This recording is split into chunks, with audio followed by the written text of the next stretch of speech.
Obstructive shock आपका क्या होता है? This type of shock occur due to this type of shock occur due to disturbance in, किसमें disturbance हो रहा है आपका? Disturbance in diastolic movement of heart,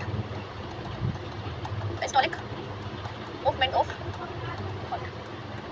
ठीक है, तो हमने क्या बोला बेटा यहाँ पे क्या हो रहा है? डायस्टोलिक मूवमेंट क्या है? डायस्टोलिक मतलब क्या होता है? जब हमारा हार्ट क्या होता है? रिलैक्स होता है। ठीक है, अभी हमारा हार्ट कॉन्ट्रैक्ट कर रहा है मतलब सिस्टोल कर रहा है। ठीक है, अभी हमारा हार्ट रिलैक्स करेगा क्योंकि फीलिंग हो रही है ब्लड की। ठीक है, मानो फॉर एग्जांपल ये मेरा हार्ट है।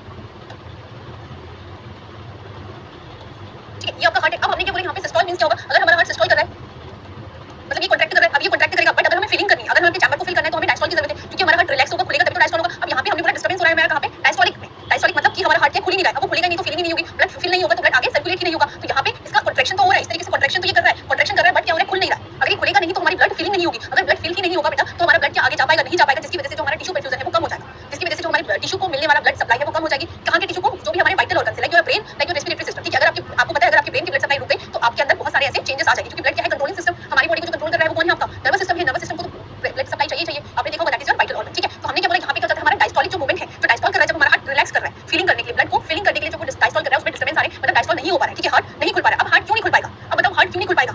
अगर हार्ट ऐसे है ये क्यों नहीं खुल पाएगा? या तो क्या है हमारी पेरिकार्डियम में क्या है? इन्फ्लेमेशन हो गई है। पेरिकार्डियम में इन्फ्लेमेशन हो गई क्योंकि पेरिकार्डियम में अगर इन्फ्लेमेशन होगी तो इस तरीके से हार्ट को पुश करेगी। अगर ये हार्ट को इस तरीके से पुश करेगी क्योंकि हार्ट इसलिए नहीं खुल रहा है, यहाँ पे इन्फ्लेमेशन है। ठीक है, यहाँ पे इन्फ्लेमेशन है या फिर यहाँ पे फ्लूइड भरा हुआ है। ठीक है, या तो यहाँ पे फ्लूइड भरा हुआ है या फिर यहाँ पे इन्फ्लेमेशन है। अब खुद सोचो, अगर मैं आपको बोलूं, ठीक है, फॉर एग्जांपल, ठीक है, ये बोतल है मेरी, अब इसमें पानी भरा हुआ है। ठीक है, अभी तो ठीक है, अगर मैं बहुत ज्यादा में पानी भर दूं, बहुत ज्यादा में पानी भर दूं, क्या ये बोतल इस तरीके से खुल पाएगी? नहीं खुल पाएगी, तो बोतल ऐसी ही रहेगी। तो अभी हमने बोला हार्ट को हमें रिलैक्स करना है। हार्ट रिलैक्स कैसे होगा? क्योंकि बाहर से तो प्रेशर पड़ रहा है हार्ट को बार-बार। हार्ट क्या है? बाहर वाली जो लेयर है वो हार्ट पे प्रेशर डाल रही है इस तरीके से। अब वो बाहर से बार-बार प्रेशर डाल रही है तो जिसकी वजह से जो हमारा हार्ट है वो प्रॉपर रिलैक्स नहीं हो पा रहा है। ठीक है, तो यहाँ पे अगर हम कॉज की बात करें तो कॉज क्या हो सकता है बेटा इसमें? या तो हार्ट फेलियर हो गया है या फिर कार्डियक टैपोनेंट है या फिर पेरिकार्डाइटिस है। ठीक है, अगर मैं इसकी कॉज की बात करती हूँ, ठीक है, अगर मैं इसकी कॉज की बात करती हूँ कि क्या-क्या कॉजेस हो सकते हैं, तो हमने बोला कंजेस्टिव हार्ट फेलियर, या तो हमारा हार्ट क्या है? फेल हो गया है। अगर हमारा हार्ट फेल हो गया है तो उस कंडीशन में भी डायस्टोल नहीं हो पाएगा। ठीक है, उस कंडीशन में भी डायस्टोल नहीं होगा क्योंकि हमारा हार्ट प्रॉपर काम कर ही नहीं रहा है। दूसरा हमने बोला अगर कार्डियक टैपोनेंट है। ठीक है, कार्डियक टैपोनेंट मतलब कि आपको फ्लूइड का कलेक्शन है। ठीक है, कार्डियक टैपोनेंट में हमने क्या बोला बेटा? यहाँ पे जो हमारा पेरिकार्डियल फ्लूइड है वो हमारा 200 से ज्यादा हो गया। ठीक है, अब यहाँ पे फ्लूइड भरा है तो मैंने आपको बताया अंदर को प्रेशर डालेगा, इस तरीके से हार्ट को अंदर की तरफ पिचकाएगा। हार्ट को जैसे पिचकाएगा तो हार्ट को रिलैक्स नहीं होने देगा। ठीक है, दूसरा हमने बोला पेरिकार्डाइटिस है। अब यहाँ पे अगर हम बात करते हैं तो यहाँ पे तीनों से नहीं होगा बेटा।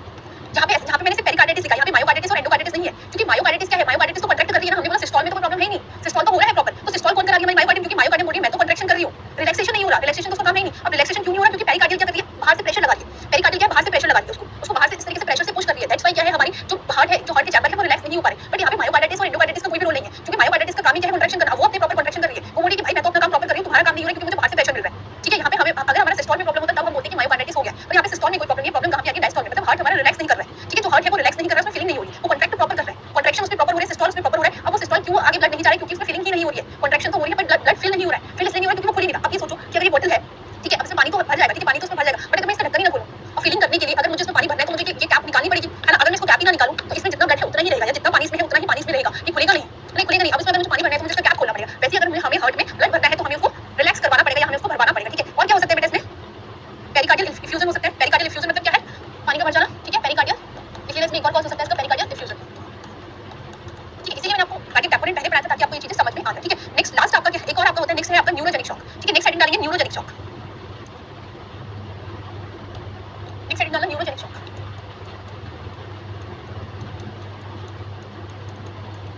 अब न्यूरोजेनिक शॉक में क्या है बेटा? अगर हमारा this type of shock occur due to damage in nervous system, यहाँ पे लिख लेना this type of shock occur due to damage in, कहाँ पे डैमेज हो रहा है बेटा? नर्वस सिस्टम हमारा अगर डैमेज हो रहा है उसमें भी स्पाइनल एरिया, नर्वस सिस्टम का क्या बेटा? Spinal area. ठीक है, स्पाइनल एरिया अगर हमारा डैमेज हो रहा है जिसकी वजह से हमारा क्या हो रहा है? इसमें इफेक्ट पड़ रहा है सिम्पैथेटिक फाइबर में। सिम्पैथेटिक फाइबर यहाँ पे क्या हो रहा है? आपका इफेक्ट पड़ रहा है। ठीक है, सिम्पैथेटिक अगर इफेक्ट पड़ेगा तो ऑटोमेटिकली हमारे क्या हो जाएंगे? ब्रेन के फंक्शन। तो हमने बोला था कि हमारा जो ब्लड है, जो कॉन्ट्रैक्शन हो रहा है, वेसो कॉन्ट्रैक्शन है, वो रुक जाएगा। ठीक है, तो यहाँ पे बेटा हमारा क्या होता है? न्यूरोजेनिक शॉक में क्या हो रहा है? जहाँ पे हमारी बॉडी में फ्लूइड भी पूरा है, हार्ट भी पूरा काम कर रहा है, पर प्रॉब्लम किसकी हो रही है? हमारे ब्रेन की प्रॉब्लम हो रही है। हमारा जो सिम्पैथेटिक नर्वस सिस्टम है वो काम नहीं कर रहा है, तो जिस वजह से यहाँ पे टैकीकार्डिया नहीं हो रहा है, यहाँ पे ब्रेडीकार्डिया हो रहा है। ठीक है, क्योंकि यहाँ पे फ्लूइड तो प्रॉपर है। अब आपको पता है अगर हमारी बॉडी में फ्लूइड प्रॉपर है तो क्या हमारी स्किन जो है वो यहाँ पे कूल होगी? क्या हमारी जो टेम्परेचर है वो चेंज होगा? टेम्परेचर यहाँ पे नॉर्मल ही रहता है। पर आपकी कुछ ऐसी बुक्स हैं जहाँ पे इन्होंने दिया है कि आपकी बॉडी वार्म हो जाती है। बहुत सारी ऐसी बुक्स हैं, आपने पढ़ी होगी, अगर आप पढ़ोगे तो आप कमेंट करके जाएंगे कि मैम हमने बहुत सारी बुक्स में पढ़ा है कि वार्म होती है। वहाँ पे वार्म पूरा वार्म नहीं लिखा है। अगर क्योंकि एग्जाम में अगर आपको पूछ लिया, वैसे तो अगर आपके एग्जाम में नॉर्मल टेम्परेचर को देता है तो सबसे अच्छा आंसर नॉर्मल टेम्परेचर ही है। बट अगर नॉर्मल टेम्परेचर आपके ऑप्शन में नहीं है तो फिर आप किसमें जाएंगे? स्लाइटली वार्म होती है। ठीक है, वहाँ पे पूरा वार्म नहीं लिखते हैं। कोई भी आप बुक पढ़ोगे, अच्छी बुक पढ़ोगे, आप छोटी आप पीआर यादव वगैरह पढ़ रहे हो, ठीक है, तो उनमें तो नहीं आपको जेन्युइन आंसर मिलेगा, बट आपको अच्छी बुक पढ़ते हैं तो वहाँ पे है पर्सन की बॉडी, बट वहाँ पे प्रॉपर जो हमारा टेम्परेचर चेंज नहीं होता है, क्योंकि आपको पता है यहाँ पे हमारे फ्लूइड में कोई प्रॉब्लम नहीं है, यहाँ पे प्रॉब्लम कहाँ होगी, हमारे न्यूरोजेनिक मतलब हमारे नर्वस सिस्टम के स्पाइनल में हो रही है, जिसकी वजह से जो हमारा सिम्पैथेटिक नर्वस सिस्टम है वो अफेक्ट हो रहा है, ठीक है। हार्ट में कोई प्रॉब्लम नहीं हो रही, तो बॉडी में फ्लूइड है, बट हमने बोला इसमें एक और चीज होती है, इसमें ब्रेडिकार्डिया होता है। अभी तक हमने जितने भी शॉक पढ़े, जो भी शॉक थे, हमें पता था सब में ट्रैकिकार्डिया हो रहा था, सब में टैकिकार्डिया हो रहा था, तो जहाँ पे भी एक्सेप्शन आता है वहाँ से क्वेश्चन जरूर बनते हैं। तो यहाँ पे क्या होता है बेटा, ब्रेडिकार्डिया होता है, प्लस जो पेशेंट का जो टेम्परेचर होता है वो क्या होता है आपका स्लाइटली वार्म होता है, ठीक है। तो ये चीजें लिखी है यहाँ पे एक तो ब्रेडिकार्डिया देखने को मिलेगा हमें, ठीक है। दूसरा जो टेम्परेचर होता है बेटा वो स्लाइटली वार्म होता है। देखो बेटा मैंने बता दिया आपको, अगर आपके एग्जाम में नॉर्मल आता है स्लाइटली वार्म, अगर आपके ऑप्शन में नॉर्मल टेम्परेचर आता है तब तो then you will go with normal temperature, but अगर आपके एग्जाम में ऑप्शन में स्लाइटली वार्म आता है तो आप स्लाइटली वार्म में ही जाइए, ठीक है। दूसरा हमने बोला कि सारे जितने भी हमारे शॉक है सब में ब्रेडिकार्डिया होगा except your neurogenic shock. Neurogenic shock में क्या होता है, ब्रेडिकार्डिया होता है, ठीक है। ये आपने दिमाग में रखना है, क्योंकि एग्जामिनर यही क्वेश्चन पूछेगा कि सारे कौन सा ऐसा शॉक है जिसमें बॉडी वार्म होती है, कौन सा ऐसा शॉक है जिसमें ब्रेडिकार्डिया होता है, बाकी की जो सिम्पटम्स है वो क्या होते हैं, यही क्वेश्चन आपसे पूछे जाएंगे, ठीक है। तो लास्ट हम जो हमारा लास्ट शॉक है उसको लिखेंगे, तो क्या है आपका एनाफाइलेटिक शॉक, ठीक है। लास्ट शॉक लिखेंगे एनाफाइलेटिक शॉक, एक सेकंड डालना एनाफाइलेटिक शॉक।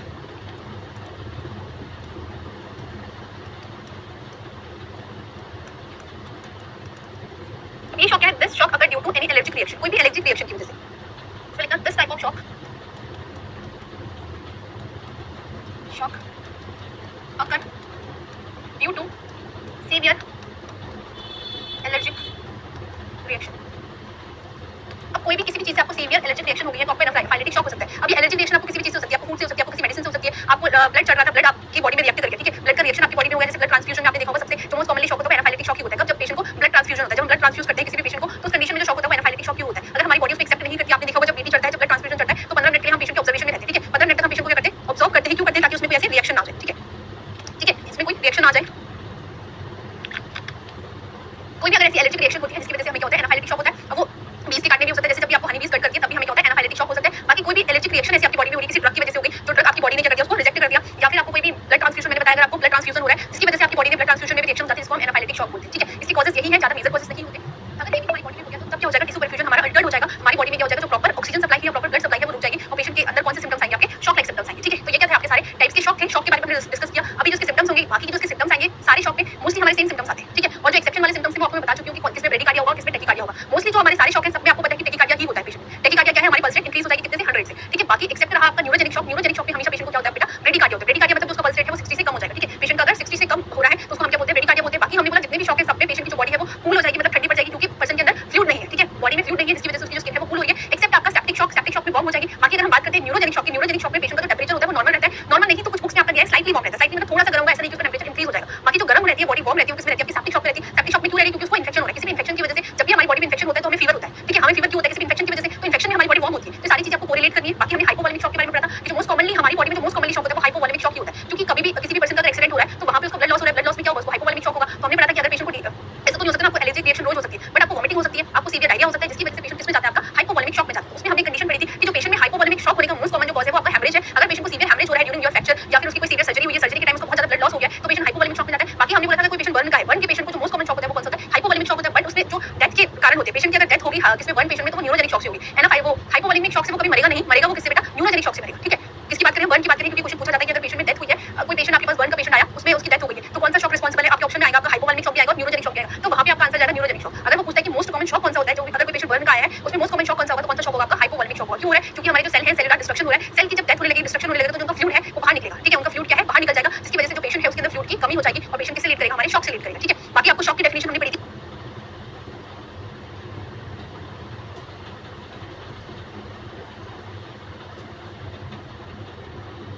हाइपोवॉलेमिक शॉक होगा। क्यों हो रहा है, क्योंकि हमारे जो सेल है सेलुलर डिस्ट्रक्शन हो रहा है, सेल की जब डेथ होने लगेगी, डिस्ट्रक्शन होने लगेगा, तो जो उनका फ्लूइड है वो बाहर निकलेगा, ठीक है। उनका फ्लूइड क्या है, बाहर निकल जाएगा, जिसकी वजह से जो पेशेंट है उसके अंदर फ्लूइड की कमी हो जाएगी और पेशेंट किससे लीड करेगा, हमारे शॉक से लीड करेगा, ठीक है।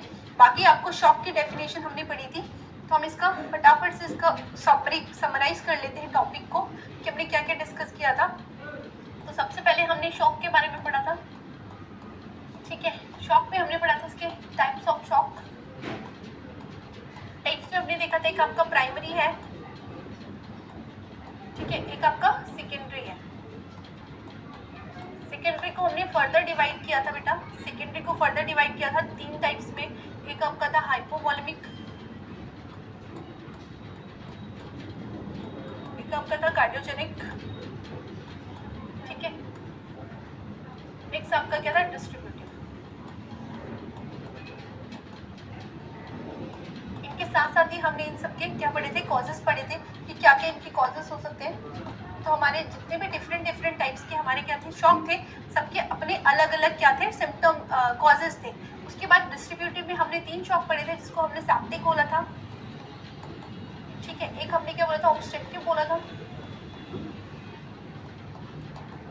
ठीक है। उसके बाद हमने न्यूरोजेनिक शॉक के बारे में पढ़ा था। उसके बाद लास्ट हमने पढ़ा था इसमें एनाफाइलेटिक।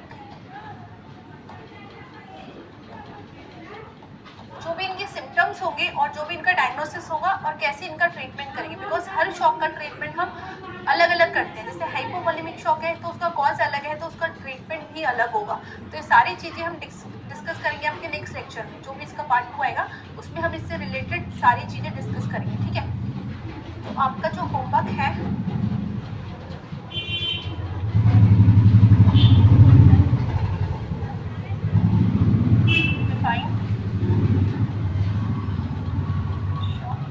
शॉक के बारे में लिखना है।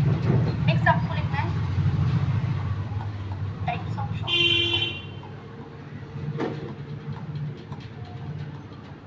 ठीक है। सबसे पहले तो अगर हम बात करते हैं, आपका 2 नंबर में क्वेश्चन आता है, ठीक है। अगर आपके एग्जाम में 2 नंबर का क्वेश्चन आता है डिफाइन शॉक, तो आपको सिर्फ शॉक की डेफिनेशन लिखनी है कि शॉक होता क्या है।